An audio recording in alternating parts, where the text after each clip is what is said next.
ET 114, Chapter 17 Series Parallel AC Networks. Problem number 2 says, for this network below, A, find the total impedance Z sub T. So you're given basically you're given the impedances already, okay? You don't have to do any conversion. If you notice, each one of them is rated in ohms, which means that you're already given the impedances of each one of them. All you have to do is, what I like to do is convert each one of these to each form, the rectangular form and the polar form. So R1 will be 3 plus J0 or 3 angle 0. The inductor X sub L is given to be 6. So Z sub L would be 0 plus J6 or 6 angle 90, which is the definition of inductor. And then R2 similarly is going to be 2 plus J0 or 2 angle of 0. And the capacitor is given to be 8 ohms for the reactance.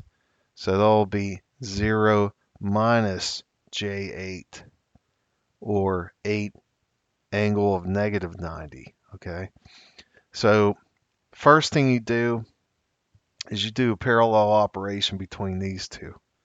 Okay, so what they wrote was Z sub T equals 3 ohms plus J6 ohms plus, and this should be really in parentheses, 2 ohm angle of 10 in parallel with 8 ohm angle 90, negative 90.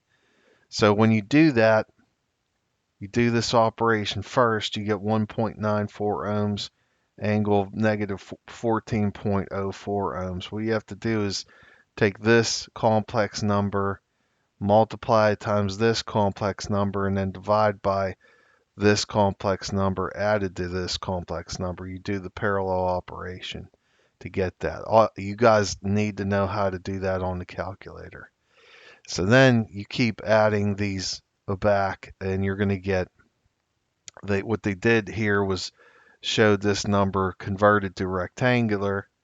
Here it is converted to rectangular, and in the calculator you would just change your mode and then change your complex format to rectangular to get this, and then add J6 and add 3 to it, and you're going to get a total of 4.88 ohms plus J 5.53 ohms, and then in polar format it's 7.38 ohms angle of 48.57.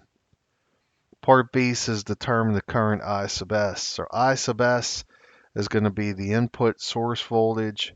Oh, and by the way, this was given in a phasor too, not a sinusoid, so you didn't have to convert that.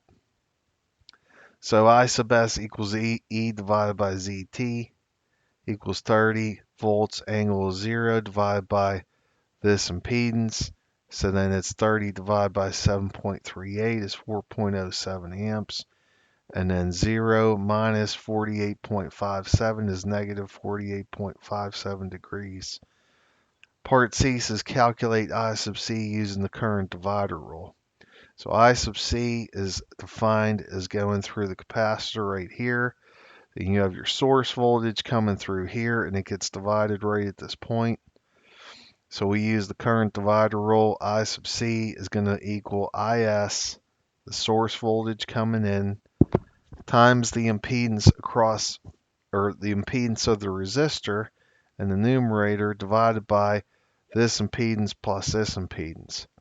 So when you do that calculation, you come up with this, and then again they simplify the numerator and denominator to here, and then you get 0.987 amps angle of 27.39 degrees. And the last part, calculate VL using the voltage divider rule. VL would be the voltage across the inductor, okay?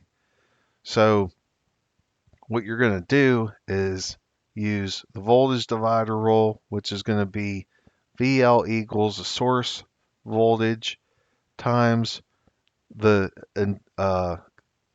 impedance of the element that you're looking to get the voltage across, which would be this inductor, and then divided by the total impedance of the whole circuit.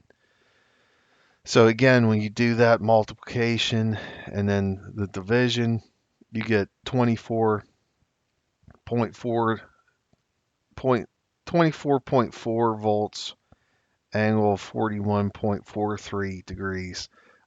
Typically, I like that the answers. It's nice to have maybe two decimal places. It depends on the calculation and how big your number is, but usually you want to have two decimal places here. And the degrees, I mean, points of a degree are really small. I usually only go maybe one decimal place, maybe even zero, because if you have to keep writing this number over and over, I might have just rounded this to 41. I would use that as an acceptable answer.